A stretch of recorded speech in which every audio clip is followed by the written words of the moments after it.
Good afternoon, everybody, and can I give a very warm welcome to you all today. Delighted to see so many people here for this GSF event, and I'd also like to welcome those who are joining us remotely. We started this during the pandemic, and for the moment we continue it. It is a helpful way of bringing more people to be involved in our meetings. But a very warm welcome to our speaker, His Excellency Mr. Vikram Doraiswami, who is the High Commissioner of India to the United Kingdom. He's going to speak to us today on the topic of the India we don't know, which I think should be very interesting.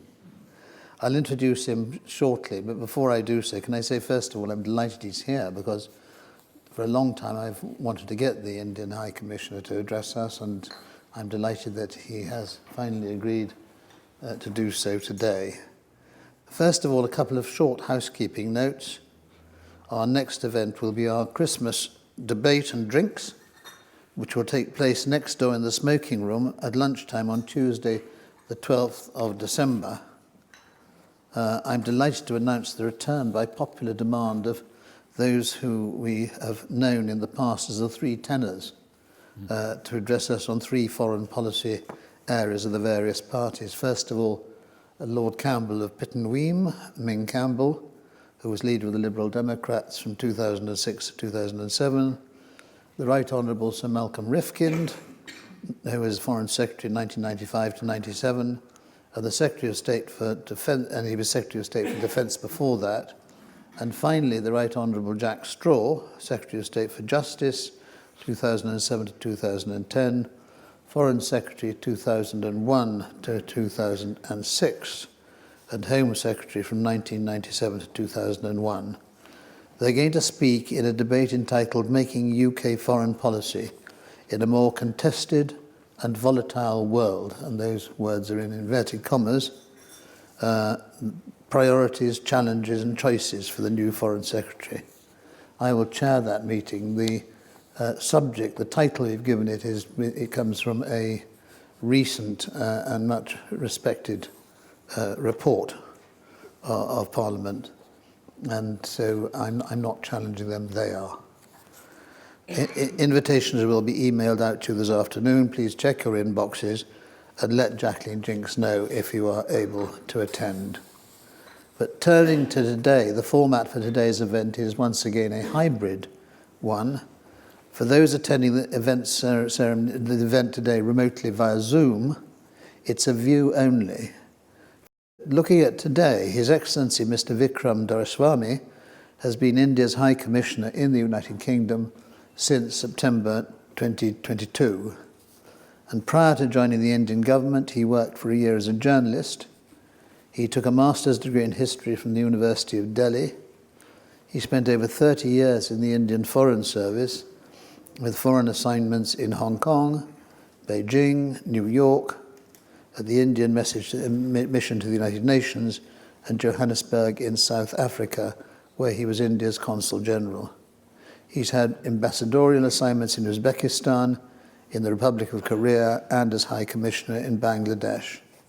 In India, he served in the Prime Minister's office, including as Private Secretary to the Indian Prime Minister in the mid-2000s, and has headed divisions dealing with SAARC, North America, Bangladesh and Myanmar, and he established a new division for the Indo-Pacific in April 2019.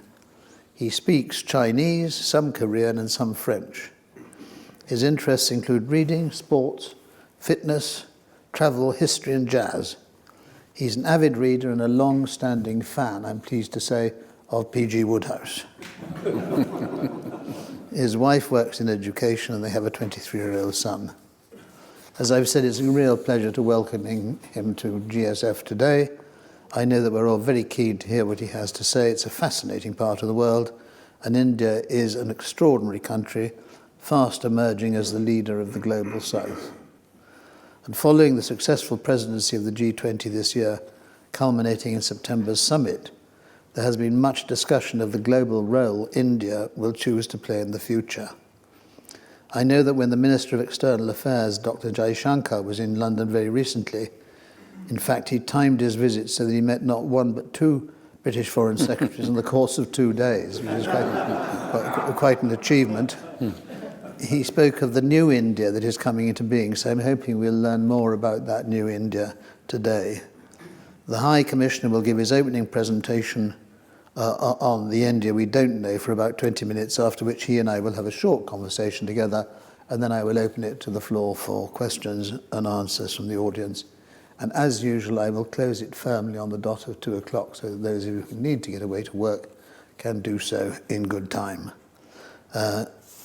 So without more ado, I'm going to call on the High Commissioner to address us. Thank you. May I do so from there? Indeed, yes. Thank you so much. Yes, absolutely. Excellencies, my colleagues who are here present, lords, ladies and gentlemen, thank you very much for the opportunity to spend some time with you. I trust the topic, if not the speaker, are adequate recompense for your having had to step away at lunchtime from your work.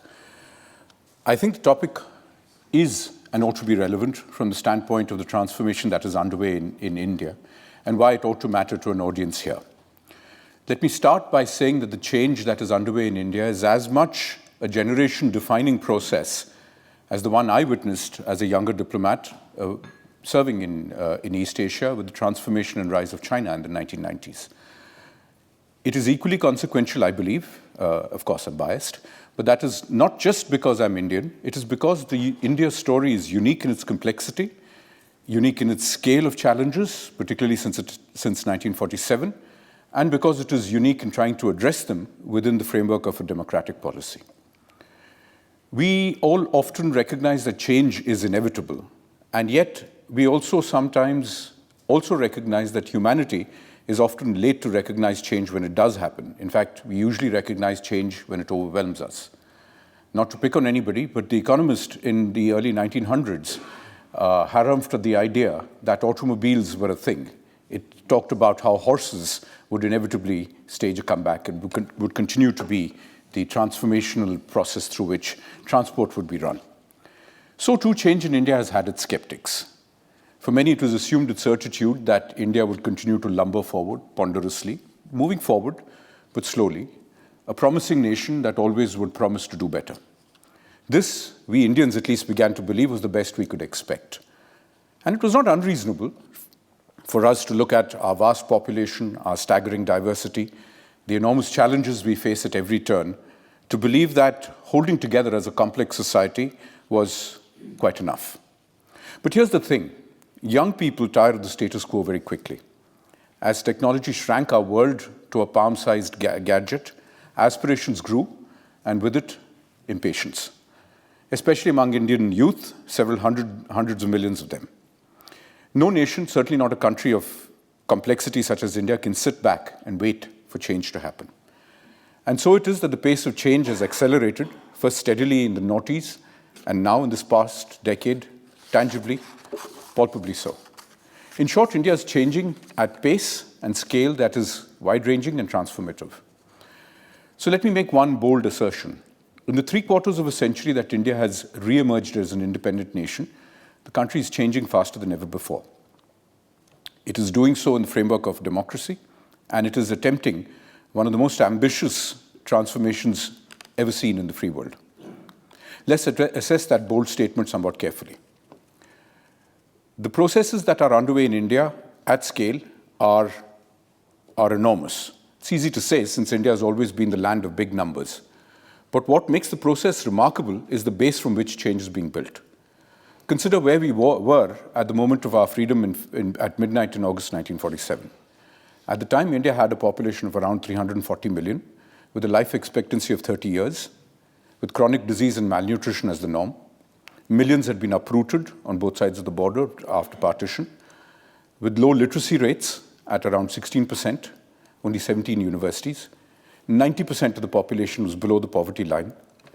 Economic growth was 1% per annum for 47 years preceding that, and barely any industry worth its name or infrastructure. Put it in context, no nation has ever adopted democracy as a complete unifying democracy for all its citizens under such circumstances. No nation on the planet. But what we did have was a remarkably forward-looking constitution drafted and adopted within 2 years of our independence, and a vibrant, and for those of you who are watching our elections ongoing, a noisy democracy. Much has changed since then. Social progress first. You will learn only occasionally about India's change from media here. Coverage often is, in a sense, an old Orientalist wine in modern bottles. Indians often find it difficult to recognize the nation they live in and interact with from reportage here. If we were to look at the woods, it is often difficult to spot them for the weeds from the papers here. But let's look past the weeds. Instead of looking at incidents and episodes, not really a relevant metric for a country of India's size, let's look at trends. First, as we have five state elections ongoing right now with results later this week, democracy continues to flourish in India. It's simply because it is embedded in our DNA. Diversity, linguistic, cultural, religious, even social, makes it inconceivable to any Indian citizen that there could be any other way of governing India. Is it a quiet, social, conversation-based democracy as it would be, say, in Northern Europe? Certainly not. Democracy in India is Indian style. It is noisy, it is colorful, it is at times sharply contested, but elections are democratic. Take our elections with which we are perennially involved. The last national elections 4.5 years ago, had 960 million registered voters, of which nearly 600 million cast their franchise in nearly 1 million polling booths. Most of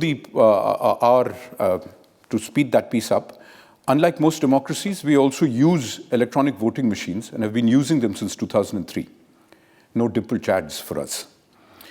We're not only one of the first countries to deploy such systems, we're also an outlier in the exclusive use of EVMs in all elections. We, of course, produce winners and losers, as all elections do, but like in your case, there is full acceptance of the results. Outcomes have repeatedly led to the change of governments, and as we will see in 4 or 5 days from now, there will be transformations in the state governments as well. And of course, in India, we have a bicameral parliament with both houses being elected. There is more to democracy, of course, than merely elections, and I'm sure you will agree that there are institutions of democracy that are critical. We have an independent judiciary that has repeatedly exercised independence, not just in rulings, but also in the selection of its judges, a power that is vested in the collegium of judges and rather than in the government of the day. This is also the case with civil service in the armed forces. In both, recruitment is done through open competitive exams managed by a constitutionally appointed Union Public Services Commission. To give you an indication of how my young colleague, for instance, was recruited, 1.1 million people appeared for the civil service exam in 2022, and less than 800 were selected. So too, media. While we can debate what free means in the context of corporate-owned media, the fact is all that we read that is critical about India today actually is sourced from Indian media. Put it this way, quite often the conversation about India is from people in India, shouting about things in India, which is the way it should be. In a democracy, you should find things that you cannot accept, and you should be able to say it in your own country. The narrative in India's non-English media, by far the larger number of entities, by the way, with the bigger circulation, is quite different. It may not be flattering to the government of the day, but it does not necessarily reflect the views of the ruling party or any other parties. On this baseline, as it were, what changes is India experiencing? Participation rate of the youth in democracy, we had 90 million first-time voters in the last national election. Second, in the vocal and visible rise of non-urban, non-elite groups, increasingly the voice that is emerging, as my minister said a few days ago here, is more authentic and more representative of the larger segment of our population and not just our city elite who sound like me more often. Third, in terms of social delivery, the state has exponentially ramped up its capacity to deliver services to all citizens, and the focus has been on universalization of the delivery of power, water, sanitation, primary healthcare, affordable energies for households, and financial inclusion. In less than 10 years, we have ensured 100% electrification of the entire country, including villages and remote regions, extending piped drinking water to 50% of India's households, up from 17% just 5 years ago. ensuring basic sanitation for 88% of households, up from 50% just a decade ago, bringing 344 million people into the modern banking system. In other words, in 2014, when we launched schemes of financial inclusion, the world average of banking accounts for adults was 62%. India was at 53%. Today, it is well over 80%. And technology is empowering, energizing, and changing our youth as never before. Social acceptance of diversity of modern society is widening, as is reflected in India's popular culture. You only need to sit through a Bollywood movie to see how we treat the subjects of same-sex relationships, criminalized in the British era, and sustained as such up to 2018, to recognize that India is changing at a degree and in ways that are unprecedented. I readily accept that this is a work in progress, but India is and visibly changing faster than any other time in its history. Coming to governance after society, the single biggest force transforming India today is technology. We have invested heavily in digital innovation to expand economic development, facilitate ease of market access, and facilitate easier access to information, thus to make it a more equitable society. It will take us a long time. India has never been an equitable society, but our effort is to increasingly make technology the driver of equity. The most telling example of this, of course, is our space research program, which made a case for itself in the 60s and 70s by focusing first on the developmental benefits of space capabilities. These included remote sensing for meteorology, which helped reduce death rates from extreme climate events to currently nearly zero. It's helped in all sorts of development activities, from agriculture to telemetry, and of course, to landing on the dark side of the moon. All of which we do at a cost less than a Hollywood blockbuster. I mean that literally. The 2013 Alfonso Cuarón movie Gravity cost around $130 million to make. Our Luna mission cost $75 million. Or using a metric that cost-conscious Indians recognize, it cost 5 US cents per kilometer for ISRO to get their lander, named incidentally Vikram, to the south pole of the moon. A tuk-tuk in Delhi costs 13 cents per kilometer. So it would be cheaper to actually use an ISRO rocket than a tuk-tuk. More seriously, in general, our current government has been focused on leveraging technology as an agent of disruptive change. And that bet has been hugely successful. Our Digital India campaign was launched in July 2015. At that point, only 19% of the population was connected to the internet, and a mere 15% had access to mobile phones. But that program captured the public imagination. As of Jan 2022, India has 658 million internet users. The internet penetration rate is 47% today, and we added 47 million internet users between 21 and 22 alone. But there's more. We crossed 1.2 billion mobile phone users, or over 81% of the population, in a leap of 34 million in 2022 alone. And data is priced at a fraction of the cost here, for instance. In 2019, the cost of 1 GB of data in India was 20 pence. And in 2019, it fell to 7 pence per gigabyte. I'm equating it into your currency. This digital leap has been critical in facilitating the rise of tech-based digital goods to facilitate the target of improved ease of living. We have not only the second largest number of netizens, but also the largest number of citizens not on the net, which means the largest headroom to expand. 2 out of every 3 new people joining the internet worldwide are from India. And today, India is the largest consumer of data in the world, more than the US and China put together. We issued 1.3 billion unique biometric identity cards in India, in the democratic world's largest such exercise. And 41% of real-time transactions worldwide took place in India. 74 billion in 2022, or to put it in monthly terms, in August alone, this particular year, we had 10.85 billion online transactions. Startups have been turbocharged by this digital transformation, and we have the second largest number of startups in the world, which basically is an opportunity for young people to find their salvation through the new economy. And that, of course, brings me to the penultimate part of my lecture, which is, how is this impacting upon India's economy? Put it simply, India is today the largest and most exciting economic opportunity in the world, along with what is happening in the broader Indo-Pacific. The macro figures first. We are already at a $3 trillion GDP and well on course to reach $4 trillion by the end of this year. It took us 67 years to get our GDP to $1 trillion, for the first $1 trillion. It took a further 8 years to move from 1 to 2 trillion. But the third and most recent trillion-dollar addition took 5 years. And our GDP today is the 5th largest in the world. And modesty forbids emphasizing whom we just overtook. India is the fastest growing major economy today at the planet. It was 7.8% at the quarter that just ended. We set the pace not only this past year, but also before the pandemic. And if, as crime novels would tell us, it makes sense to follow the money, then the world is beating apart to India's door. The total FDI that India received since independence was 930 billion, but 530 billion of this reached in the last 8 years. And investment is being collected from 162 separate countries in 61 different sectors, a greater level of sectoral and nationality-based diversity than in any other country. Trade, of course, is also rising, and we have sought to expand our trade relationships, including through FTAs with Singapore, Korea, Japan, ASEAN, Australia, and the UAE. And we're working on an FTA with the UK, but also with the EU, EFTA, and GCC. But it isn't trade, ladies and gentlemen, that's driving growth. In actual fact, India's GDP growth is today driven by domestic demand, something similar that is happening in China. 67% of demand growth comes from domestic demand today. One of the major drivers of demand in India comes from the rise in consumption power of rural and peri-urban communities. If you don't believe me, just ask Lord Bamford and JCB.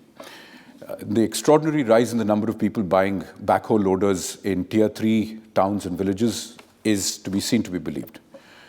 It will remain so in India for the next few decades, as we currently have an average age of 28 years, and we are likely to maintain that age advantage for the next 4 decades. The youth today is driving the boom in entrepreneurship, and all of this is being now facilitated by a long overdue focus on infrastructure. Take, for example, metro railways. Our first subway was built in Kolkata in the mid-1980s, but it did not really drive an expansion of mass transit until the Delhi Metro in the late 1990s. Today, India has 15 cities with operational metro projects. The Delhi Metro has a route length of 350 kilometers with 230 stations, a punctuality rate of 99%, and here for you is the good bit. The profitable operation is set at 20 pence for 5 kilometers. Carriages the network in other cities is even cheaper, and newer networks in smaller towns in India run at 5 pence for a single journey. And we aim to secure a 7-fold growth in urban railways by 2047. The story is the same whether you look at railways and even the much derided Indian roadways. Infrastructure expenditure is considerable, and it is rapidly transforming to the green economy as we look to deploy solar power and electric power entirely on our railway network, thereby saving 7.5 million tons of CO2 equivalent per year, or in other words, 2 thermal power plants worth in emissions. Our current electrification rate, aimed at reaching 100%, is already at 80% in railways, and it compares favorably with France at 59% and the UK also. It could be legitimately asked, is growth all there is? Absolutely true. It is also a fact that poverty has been a searing indictment on our collective conscience in India. But that too is reducing more sharply than ever before. The IMF estimates that absolute poverty is down effectively to 0, and that the UNDP estimates that 415 people have been lifted out of poverty between 2006 and 2019. This is a remarkable achievement given consumption inequality has also reduced to its lowest level in 40 years, with the Gini coefficient at 0.294. Our goal is to raise the per capita GDP of India nearly tenfold by 2047 to around $20,000 while stabilizing population growth. Reduction of poverty is matched by a nationally driven effort to reduce the carbon intensity of India's growth.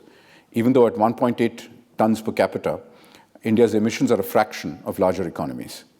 Indeed, we met our Paris commitments of 2015 to reach a 40% share of power from non-fossil sources 8 years ahead of schedule. We will reach 50% by 2030 and at 500 gigawatts of non-fossil power. We've also pledged to reduce cumulative emissions by 1 billion tons by the end of this decade and to cut emissions intensity of our GDP by 45% by the end of this decade. There is sometimes speculation about our commitment to securing our common effort to avert a climate catastrophe. Since we recorded extreme climate events almost every year in one form or another, in nearly 80% of India, I think it's fair to say that no one gets the imperative of climate change as much as we do. This realization was reflected in our G20 presidency theme with the tagline, "One Earth, One Family, One Future."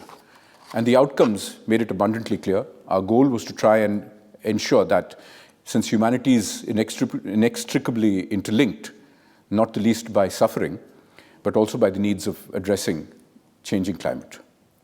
And of course, all of this matters to you in this country, not the least because a successful rising India is an obvious pillar for a global Britain strategy, especially after Brexit. India is on course to being one of the largest markets in the world for goods and services. And let me just take one commodity of particular interest in the UK, whiskey, no surprises. India is among the top importers of Scotch whiskey by volume today. We are the largest bulk importer of whiskey. We consumed 219 million bottles of whiskey in 2022. Not bad for a country that has a number of states that are formally dry. But at the same time, the actual market for whiskey, if you don't count Scotch and all other kinds of whiskey included, exceeded 2 billion bottles, or over 1.5 billion liters of whiskey. That's a lot of very thirsty people. Second, geoeconomics. COVID showed us the need for reliable and resilient value chains of production. And while reshoring is an obvious attraction for many countries, not every link in the product or service chain can be reshored. Hence, the value of friendshoring. India is among the larger possible new supply link nations. Third, as our global order comes under significant strain and stress, which is, of course, the subject of a longer and separate lecture, I think it's obvious that if we stand at a hinge moment today, it seems relevant for all of us, for a global Britain in particular, to look at the Indo-Pacific, through which is where the world's global trade, global energy, and global future rest as an important area for cooperation between the UK and India. Fourth, just as the UK underwent a quiet social revolution in the first decades of the last century, so too is there a transformation of the social classes that govern India ongoing today. The UK has the opportunity to expand its relationship with India by dealing more empathetically with the newly emergent Indian set of social groups from non-metropolitan areas and cities. The UK, more than any other country in the world, is best placed to do so, given what I might delicately term our shared history. Fifth, in the world of research and technology, there is an obvious synergy between us, leveraging our competences in science and education into innovation, translational science, and market production. The COVID vaccine story was one such success. Some 80% of the 3 billion doses of the Oxford vaccine were produced by one company in India. Sixth, services. There is an obvious complementarity between us, given, shall we say, another interesting little parallel, the fact that the second largest population of English speakers on the planet is in India. So for telecom, IT, legal services, financial services, there is an obvious synergy of interest. Seventh, and obviously not in that linear order, political impact. If India succeeds in raising hundreds of millions out of poverty into prosperity with a modest impact on our Earth in a democratic framework, there is a beneficial impact for the West internally and externally. And that leads me to a key final closing point. What should matter to you as an audience of British opinion makers is that the true benchmark of change in India is more the intangible point. There is profoundly tangibly a sense among young people in India that they have an opportunity for the first time in decades to actually see their future with hope. And that, I think, is remarkable because essentially young people in India believe that their lives will be better fundamentally than those of their grandparents or previous generations. And that, I think, is the most inspiring part of what I truly believe is an incredible transformation. Thank you very much for your patience.